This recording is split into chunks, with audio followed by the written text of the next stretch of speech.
빅테크 기업들의 AI 관련 설비 투자 캐펙스가 전례 없이 대폭 상향되고 있습니다. 이러한 영향으로 2027년에는 글로벌 반도체 시장이 1조 달러에 도달할 것이라고 전망하고 있습니다. 과연 지금의 반도체 랠리가 일시적인 현상일까요? 아니면 기술 진보에 따른 새로운 성장의 초입일까요? 관련 내용 김지민 기자가 살펴봤습니다. 안녕하세요. 뉴스톡톡입니다. 오늘 저희와 함께 깊이 파고들 주제는요. 요즘 시장에서 정말 뜨거운 단어죠. 바로 반부문. 네, 반도체 부문 온다 이겁니다. 네, 맞습니다. 기대감이 상당하죠. 특히 그 엔비디아 차세대 AI 칩 루빈 있잖아요. 여기에 고대 역폭 메모리, 그러니까 HBM 말고도 추가로 범용 메모리까지 쓴다는 소식이 나오면서 더 불을 지핀 것 같아요. 그렇죠.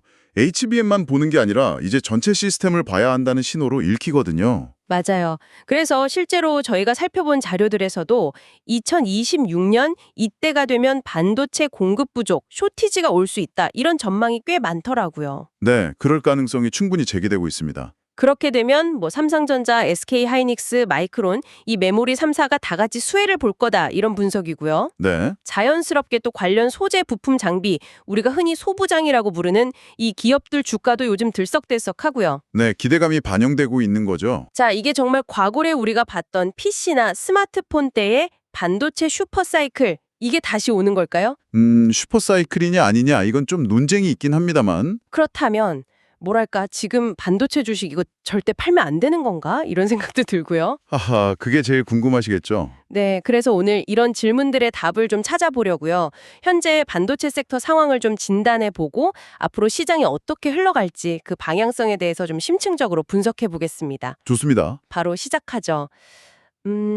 먼저 AI 기술 자체가 어떻게 바뀌고 있는지부터 봐야 할 것 같아요. 네, 그게 근본적인 동력이니까요. 예전에는 그냥 글 써주고 그림 그려주는 생성형 AI였다면 이제는 스스로 생각하고 행동까지 하는 뭐랄까 에이전틱 AI 시대로 가고 있다고요? 맞습니다. 에이전틱 AI. 이게 이제 키워드죠. 단순히 주어진 명령을 수행한 걸 넘어서 목표를 주면 스스로 계획하고 필요한 정보를 찾고 도구를 활용해서 문제를 해결하는 그런 단계로 가고 있는 겁니다. 와, 스스로 계획하고 행동한다니 약간 영화 같은데요? 그렇죠. 예를 들어서 에이전틱 RAG 같은 기술을 보면요. AI가 단순히 정보 검색만 하는 게 아니라 그 결과를 보고 이건 좀 더 알아봐야겠다 하고 추가 질문을 만들고 또 다른 도구를 써서 답을 찾아가고 그래요. 이야, 그만큼 연산이 훨씬 복잡해지겠네요. 내부적으로 처리할 게 엄청 많아질 것 같은데요? 바로 그겁니다. 최종 결과 하나 내놓기 전에 내부적으로는 이미 수십만 개, 정말 많게는 수백만 개 이상의 토큰, 그러니까 데이터 단위를 처리하고 생성할 수 있어요. 이게 기존 생성형 AI보다 적게는 한 2.5배 정도지만 복잡한 작업으로 가면 정말 수백 배 더 많은 데이터를 빠르게 저장하고 처리해야 되는 거죠. 수백 배요. 와, 메모리 요구량이 그야말로 폭발적으로 늘겠네요. 네, 그럴 수밖에 없습니다. 이런 연상량, 데이터 처리량 증가는 결국 하드웨어, 특히 데이터 센터 설계에도 영향을 미치겠죠. 스케일 어크로스라는 개념이 중요해진다고 들었습니다. 아, 네. 중요한 변화인데요. 스케일 어크로스는 예전처럼 아주 큰 데이터 센터 하나에 다 모아놓는 게 아니고요. 여러 지역의 데이터 센터를 좀 분산시키는 겁니다. 사용자랑 더 가깝게요. 아, 분산시킨다. 왜죠? 이게 점점 심각해지는 거예요. AI랑 대화하는데 답이 막 늦게 오면 답답하니까요. 그렇죠. 특히 실시간 반응이 중요한 서비스에서는 정말 치명적일 수 있습니다. 그래서 요즘 네오 클라우드 같은 분산형 클라우드가 주목받는 이유기도 하고요. 데이터 센터를 사용자 가까이 두면 그만큼 지연 시간이 줄어드는 거죠. 일리가 있네요. 그럼 하드웨어 변화가 또 있나요? 아까 그 에이전틱 AI랑도 관련 있을 것 같은데요. 네, 또 하나 중요한 변화가 바로 일반 서버의 역할이 다시 중요해지고 있다는 점입니다. 일반 서버요? GPU 서버가 아니라요? 네, 에이전틱 AI가 복잡한 일을 하려면 당연히 연산 능력이 뛰어난 GPU 서버가 필요하죠. 그런데 그 과정에서 만들어지고 참고하는 데이터 양이 어마어마하거든요. 이걸 효율적으로 저장하고 관리해줄 일반 서버의 역할이 예전보다 훨씬 더 중요해진다는 겁니다. 아하, AI 시대라고 무조건 최첨단 GPU 서버만 필요한 건 아니군요. 데이터를 담을 그릇도 중요해진다. 맞습니다. 실제로 예측들을 보면 2026년에는 이 일반 서버 투자가 기존에 연 2, 3% 성장 이 정도였는데 이걸 훌쩍 넘어서 10% 이상 급증할 거라는 전망도 나와요. 10% 이상이요? 네, 마침 또 기존 서버들 교체 시기랑 맞물리면서 수요가 확 터질 수 있다는 거죠. 그러니까 AI 연산 서버 투자가 한바탕 지나가고 이제는 그 데이터를 담아둘 그릇에 대한 투자가 본격화된다 이렇게 볼 수 있는 겁니다. 그렇군요. 자, 그러면 AI 칩 시장의 절대 강자죠, 엔비디아. 이쪽 움직임이 당연히 중요할 텐데 차세대 칩 루빈에 대한 기대가 정말 크던데 특히 GPU 연결 개수가 현재보다 8배나 늘어난다고요? 네, 정확히는 엔비디아의 베라루빈 울트라 시스템 얘긴데요. 현재 쓰는 HGX 플랫폼이 GPU 72개를 연결하거든요. 네. 근데 이 루빈 울트라는 카이버라는 새로운 렉 아키텍처를 써서 GPU 다이 기준으로 무려 576개, 그러니까 GPU 패키지로는 144개를 하나로 묶을 계획이라고 합니다. 576개요. 정말 상상 초월 규모네요. 그걸 어떻게 다 연결하죠? 케이블만 해도 엄청날 텐데. 그래서 새로운 부품이 등장합니다. 미드플레인 PCB라는 건데요. 미드플레인? PCB? 네, 기존에는 백플레인이라고 해서 뒤쪽에 케이블을 꼽는 방식이었는데 이걸 대체하는 겁니다. 이 미드플레인 PCB를 쓰면 데이터 전송 속도도 더 빠르게 할 수 있고 전력 공급도 더 효율적으로 되고요. 또 그 수많은 케이블 때문에 골치 아팠던 공간 문제도 해결할 수 있게 됩니다. 이야, 기술 발전 속도가 정말 대단합니다. 이렇게 강력해진 AI 시스템은 당연히 메모리도 더 많이, 더 빠르게 필요하겠죠. 여기서 아까 말씀하신 HBM 말고 범용 메모리가 추가로 들어간다는 점, 이게 핵심 포인트 같아요. 네, 정확히 보셨습니다. 이게 앞서 설명드린 에이전틱 AI나 스케일 어크로스 전략과 딱 맞아떨어지는 부분이죠. 네. 일단 루빈 GPU 자체에는 최신 HBM4, 즉 4세대 HBM이 들어갈 가능성이 아주 높습니다.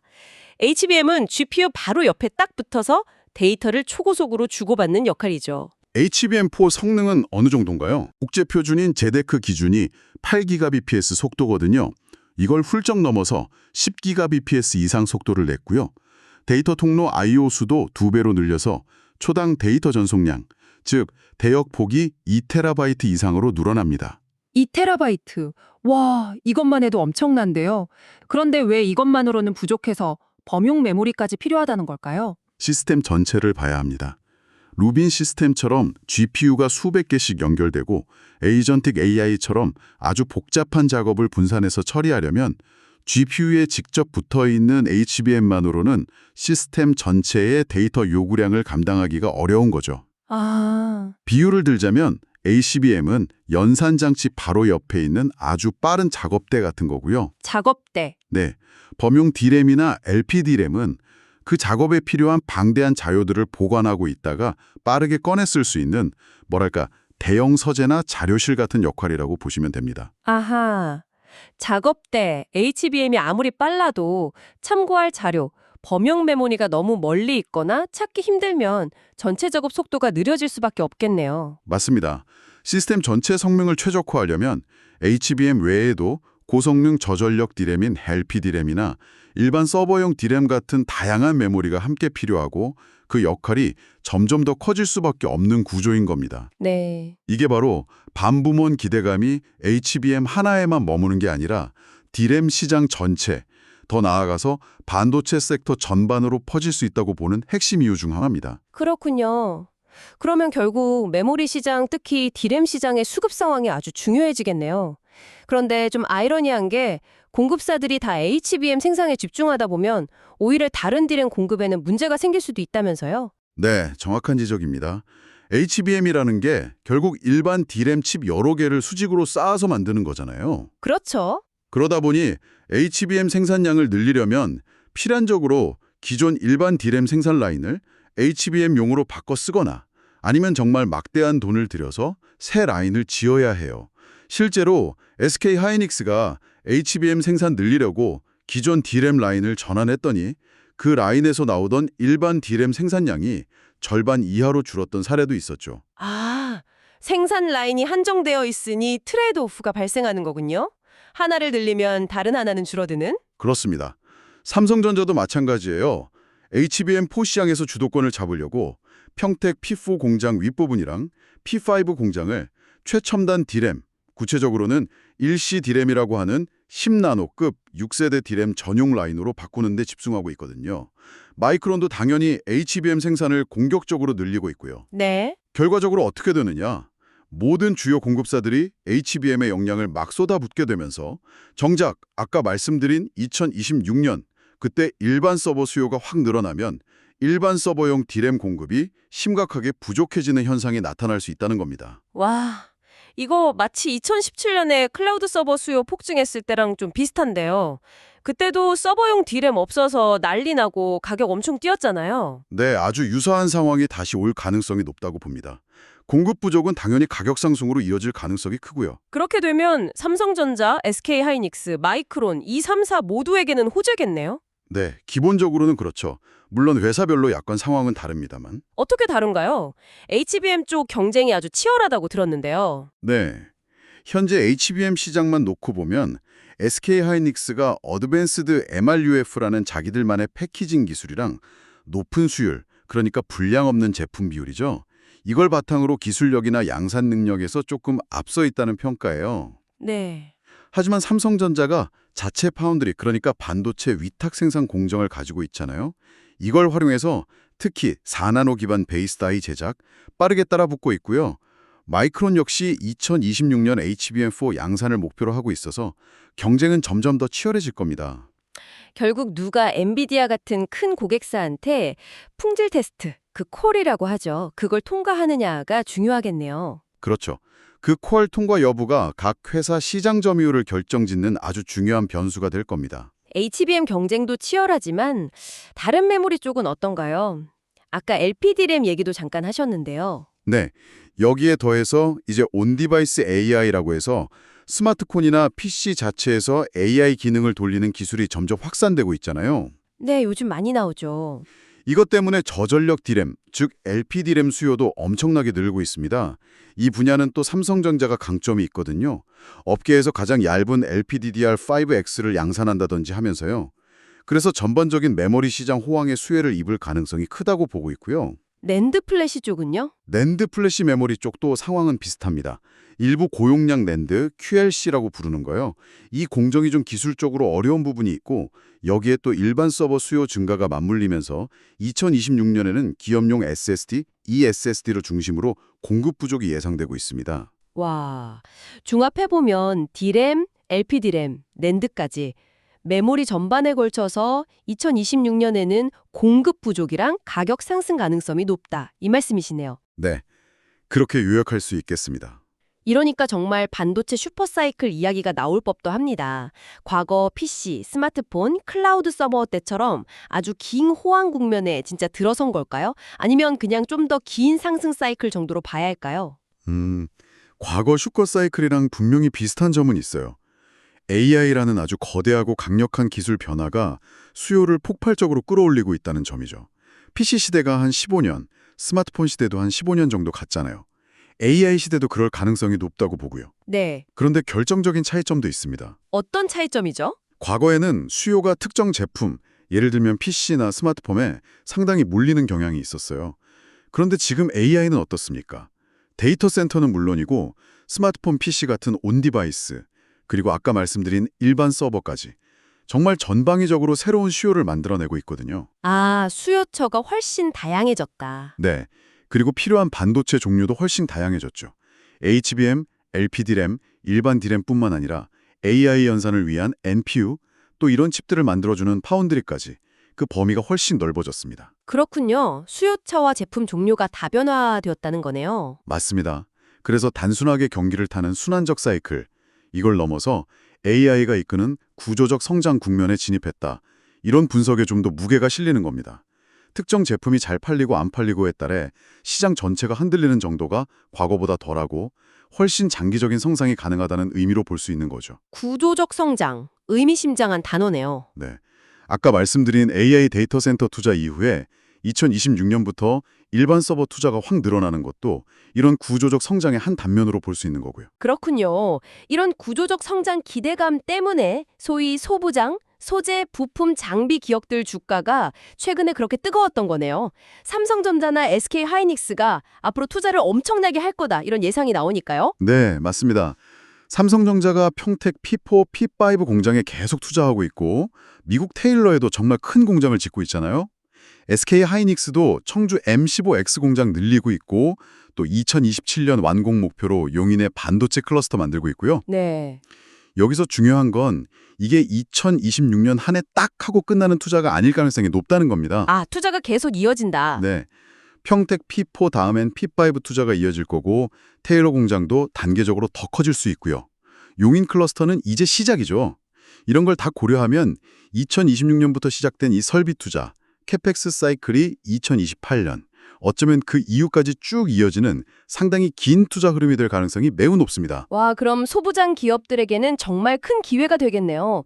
구체적으로 어떤 기업들이 수혜를 볼 수 있을까요? 워낙 많은 것 같은데요? 네, 정말 많죠. 기능별로 좀 묶어보면 HBM 만들 때 칩 쌓고 붙이는 TC 본더 장비는 한미반도체가 유명하고요. 네, 한미반도체.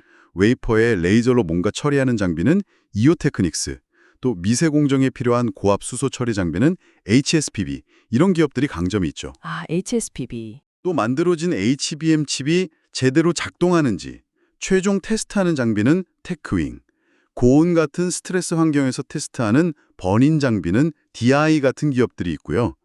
그 외에도 세정 장비의 PSK 홀딩스, 웨이퍼 옮기는 장비의 사이맥스, 공정에 쓰는 쿼츠 같은 소모품 만드는 원익 QNC, 감광액 같은 소재 만드는 동진세미템, 정말 많은 기업들이 이 구조적 성장의 수혜를 같이 누릴 것으로 보입니다. 정말 생태계가 넓네요. 이 중에서 특히 좀 주목할 만한 기업 특징 같은 게 있을까요? 아무래도 독보적인 기술력을 가지고 특정 공정에서 점유율이 아주 높거나 해외 매출 비중이 높은 기업들이 좀 더 주목받는 경향이 있습니다.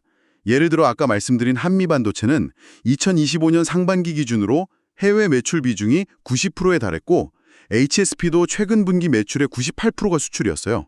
와우, 98%요? 네. 이건 국내뿐 아니라 전 세계적인 반도체 투자 확대의 수혜를 직접 받고 있다는 뜻이죠. 확실히 좋아 보이는 이야기들이 많습니다. 그런데 항상 그렇듯이 위험 요인도 분명히 있을 텐데요. 어떤 점들을 좀 조심해야 할까요? 물론입니다. 첫 번째는 역시 경쟁 심화입니다.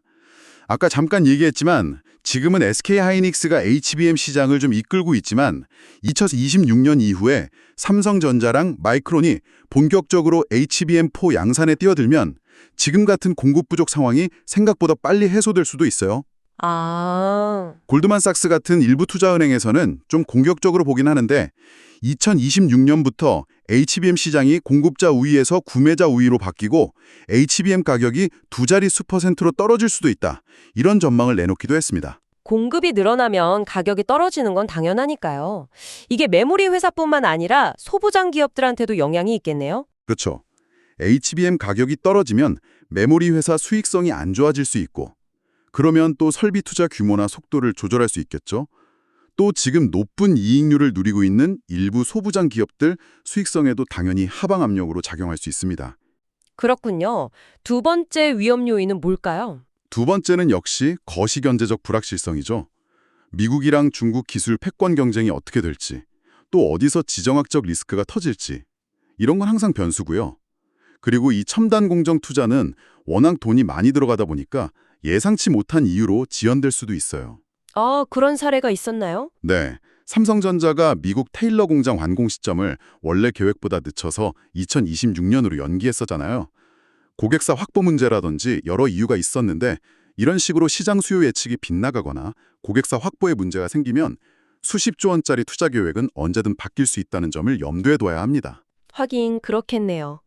마지막으로 또 고려해야 할 위험 요인이 있을까요? 마지막으로는 밸류에이션 부담 가능성입니다. 부인할 수 없죠. 지금 AI 관련 기업들 주가가 상당히 높은 수준까지 올라와 있는 건 사실입니다.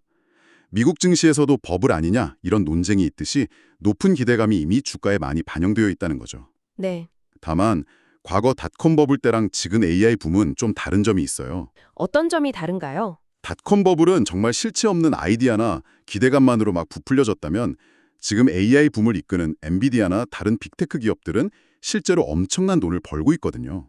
아, 실적이 뒷받침된다. 네, 그러니까 지금은 수익성에 기반한 성장 기대감이 반영된 측면이 강하다는 거죠.